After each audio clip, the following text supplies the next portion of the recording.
Hello, everyone. We are just starting our meeting. I'm actually a couple minutes early. I just wanted to say welcome. We're also going live on YouTube, on our Facebook page, Canna Joint Relief, the Facebook page. So check that out as well. I know there's people meeting us there. There's people meeting us here. And like I say, we're a couple minutes early, so hang tight. I'm just getting used to this new Zoom configurations. For some reason, I thought you'd see my actual background, but you're seeing me on the PowerPoint presentation, which I think is pretty funny. Anyways, this morning we're going to be talking about cannabis, hemp, CBD. It really is just going to be a quick little snapshot of the differences, just distinguishing one from the other. What is it about? It could be pretty confusing. There's a lot of different names. There's a lot of different chemical compounds. There's a lot of information, as you may know.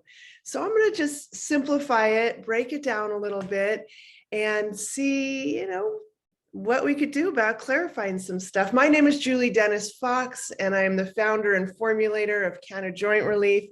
Some of you may know me from there. I've been in the natural products industry for over 20 years, working mostly with dietary supplement companies and herbal companies like Planetary Herbals and Source Naturals and Rainbow Light Nutritional Systems, the American Botanical Council, American Herbal Products Association. So I have been around in this industry, very passionate about what I do, bringing herbs to my larger community. And the more we take care of our health, the better off everything is, right? So we're at the top of the hour, at the start of our presentation. So let's get into this. What is this all about? Cannabis has been around, obviously, for a long, long time. In fact, if you're in front of your computers and you could follow along the PowerPoint that I put together, that top left image is Sanskrit. This is written on hemp paper. It's from India. Sanskrit written on hemp paper. And it doesn't discuss cannabis or hemp or its usage, but it was written on hemp 220 BC.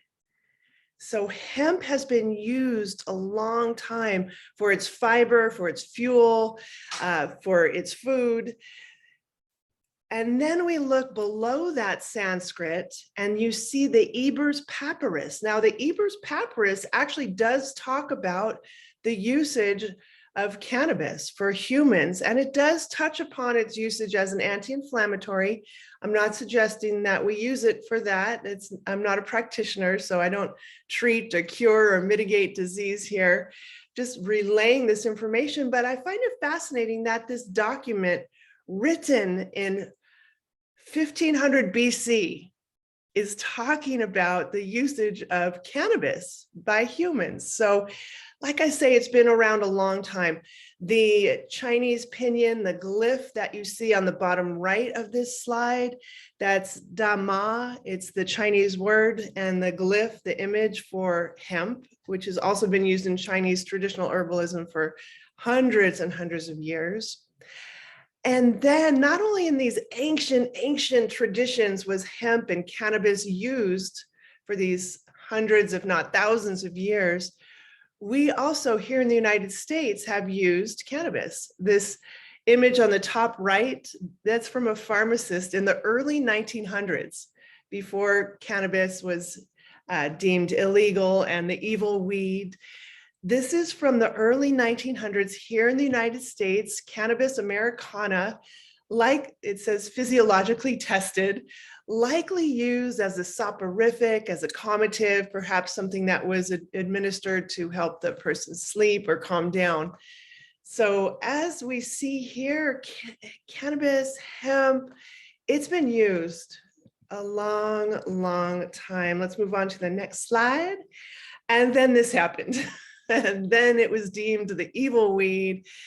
A variety of things conspired to make this happen. After all these hundreds of years of human usage, it was just a short sliver of time that it became illegal. it's coming back in favor, of course, as you know, we see it on shelf in its various different guises. But here it became the evil weed. And what happened was, in the United States, cannabis was, particularly hemp with its high fiber content, was highly valued. In fact, in Kentucky, at a certain point in the early colonial days in Kentucky, hemp was the most important money-making vehicle for that state. Hemp, it was used in fiber. Our own Constitution is written on hemp paper. The original American flag is made out of hemp. And in fact, in the early colonial days, if you owned land, if you were a landowner, then you legally had to grow hemp.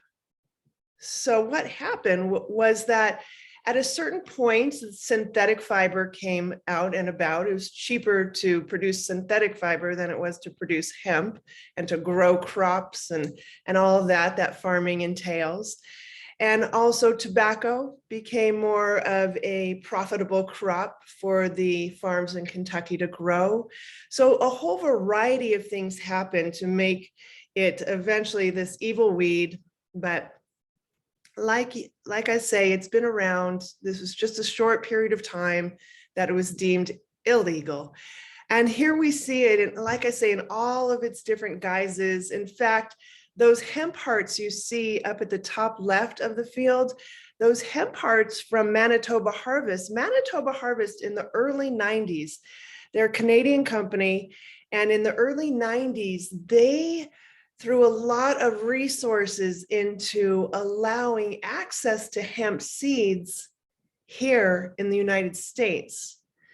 They were one of the first, if in fact not the first company to start selling hemp seeds legally here in the United States. Again, that was after working diligently, throwing a lot of resources into making that happen, making that switch. Before Manitoba Harvest, selling, using, growing hemp seeds was illegal. So we've come a long way. I think that was in 1994 that eventually we were able to start selling. We now have hemp hearts, we have hemp oil, we have hemp fiber back on our bodies and in our genes and whatnot. So it's taken a lot of heavy lifting to get to this point, and I'm certainly happy to be part of that progression in my own little way. We all do what we can, right? Disclaimer, this is a good time to talk about it. I'm not a practitioner. I'm an herbalist, granted, but I'm not a practitioner. I'm not here to treat, cure, or mitigate disease. I'm simply relaying information. And I always suggest if you're going to change your health protocol, please work with a qualified health practitioner. It's not me. I'm just relaying information, keeping it light, keeping it simple, keeping it quick and easy. So cannabis, let's create this distinguish. Well, not create it, but let's talk about how this is all distinguished here. Now, hemp and marijuana, as you may know, is called a lot of different things. Hemp is typically called hemp. They're both types of cannabis. You start with a cannabis plant, and depending on how it's grown and what it's going to be used for, some may prefer to grow the hemp, some may prefer to grow the marijuana. And why is that distinction? Now, hemp, because it's so high in fiber, I'm going to show you a photograph of it in a moment, but it's so high in fiber that it's often grown throughout these now generations for its fiber. And all of the uses that we could get from it, now we know we could get seeds, we could get fuel, we could get oil, we could get the chemical compounds like CBD. So like all plants contain hundreds of different chemical compounds, and CBD is just one of them, found in hemp and in marijuana, but typically today we find it CBD higher. The content in hemp is higher of the CBD than it is in marijuana. Marijuana is often grown these days for the bud. That's what people like about marijuana. This is what we find in dispensaries. Now, hemp, you'll find in the retail stores, typically marijuana, you'll find in the dispensaries if they are legal in your state. So here we have it. This, I wonder if I have a little marker here. I just wanted to point out in this image that you could clearly see these florets. I don't know if you could see my circling pointer here, but the florets of the marijuana plant, again, is what you're going to find in a dispensary. You're not going to find that plant material in a retail store unless it has gotten there illegally, illicitly. You know, a lot goes on behind the scenes in raw materials.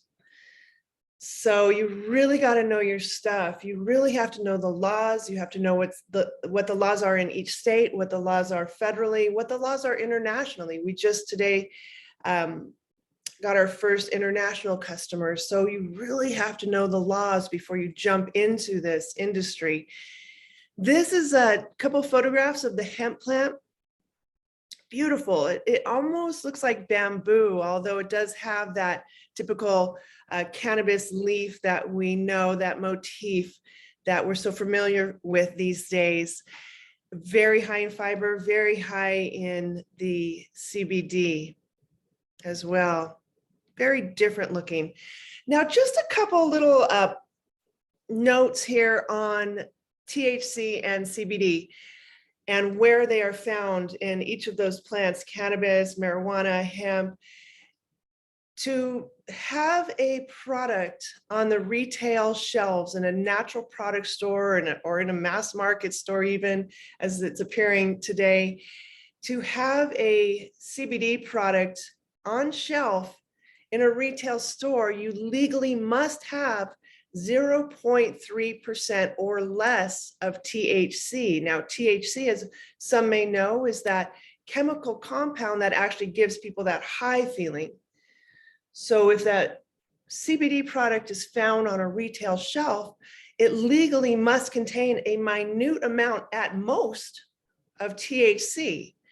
And you have to get that ingredient tested before you could confirm, yes, this raw material is sufficient and abides by the government regulations. Testing is critical. You don't want to have a high THC product on a retail shelf and have a customer innocently buy that product and then feel those negative effects or those effects that they may not want. Again, dispensary, retail, they're two different customers. There are two different types of products that you'll find on those shelves. And THC, I don't know if I mentioned it, but that is typically found in the marijuana, as it's called. We're heading into the final moments here. These little short monthly health tune-ups for me go by very fast. For you, it may seem like a lifetime, but for me, they're lickety split. So CBD and the endocannabinoid system, you know, in any one of these slides that I'm talking about, any one of these categories I'm talking about, volumes have been written. So I'm not going to get into into depth of the science, of the research, nothing like that, but let's just touch upon this, shall we? CBD and the endocannabinoid system. Now, the endocannabinoid system is found from your brain to your feet, to your hands, to your heart, throughout the body. This image you're looking at right here, if you're in front of your computers, is actually the network of the nervous system. It's not the endocannabinoid system. But that endocannabinoid system is like this network that goes throughout our bodies and it triggers certain reactions. It helps maintain, as they say, homeostasis. Now, again, we're learning a lot about CBD and the endocannabinoid system every day. So just know that it helps maintain overall health and well-being. And CBD, that chemical found in the hemp plant, actually interacts with this endocannabinoid system. So if we don't have enough of our own internal CBD, then if we supplement, it may help support that homeostasis, according to the emerging research. And we have options. We have full spectrum CBD, there's broad spectrum CBD, there's isolates. Again, let's just break it down for a moment. Isolates is just that. It's wherein the chemical compound is extracted out of the plant, and all that you have is that isolated chemical compound, the CBD. You know, we use this all the time in the dietary supplement world and in the pharmaceutical world. In fact, if you were to look at theanine, theanine is a really popular chemical compound found in many dietary supplements. It helps support a calm demeanor. It helps calm us down. Theanine, it's called. That is an isolate from green tea. Certainly, if you were to drink your green tea, I don't know if you could see my cup here, it's got green tea in it. If you were to drink your green tea, you're going to get a full spectrum of chemical compounds in that tea. But I gotta say, I also like to take a little theanine now and then, especially, for example, when I'm going to hop on an airplane, which I don't really like to fly. So little theanine, the isolate, a little CBD can go a long way. And then we have full spectrum. We love full spectrum. Again, the example of the green tea. When I drink my green tea, I get a full spectrum of health supporting chemical compounds that I'm drinking. It's fantastic. It's one of the best ways to get your herbal constituents into your bodies, just using the whole plant that is appropriate for human usage, of course. And that's what I love about full spectrum CBD. You're getting all the benefits from the various different chemical compounds, full spectrum CBD. They all have their time and their place. And then we have broad spectrum. You know, the CBD category is relatively new, especially to the dietary supplement world, to all of us, in fact, even the scientists, the researchers, it's relatively new. We're learning more about it every day. So what I'd like to say is that for some time, we're going to be seeing new terminology come up, new ways of extraction, new chemical compounds, new this, new that. This is going to go on for a long time. So this is one of the more relatively new terms that have come up, broad spectrum. Broad spectrum is like full spectrum, but it 100% guarantees you will not have any THC in that raw material. So the isolate, full spectrum, and broad spectrum are the terms we're seeing emerging in our natural product stores. And that's it. That is our little snapshot, our monthly health tune-up. And like I said, each one of these categories, I could talk for hours on. What about hemp? What about cannabis? What about marijuana? What about CBD? Each one has volumes written and spoken of. So I appreciate the time that you're giving me this morning or this afternoon, depending on what region you're in. And as always, every time you attend any one of my monthly health tune-ups or you watch the YouTube video on our YouTube station, Canna Joint Relief, you get a complimentary product. So here's the email, customer service at Canna Joint Relief. Just email me, let me know where you want me to send that product and we'll get it right out. And many of you on the call may have my personal email. Any of the emails that get filtered down to me, you're welcome to reach out, let me know where you want your complimentary product and I'll send it right out. Thank you so much for your time and attention. Let me know if you have any questions today, tomorrow, or at any point. I'm here to support you and what you do as a link to the greater health of your community. It's an important job. So thank you so much. Have a fantastic afternoon and holiday season. I appreciate your time. Thank you.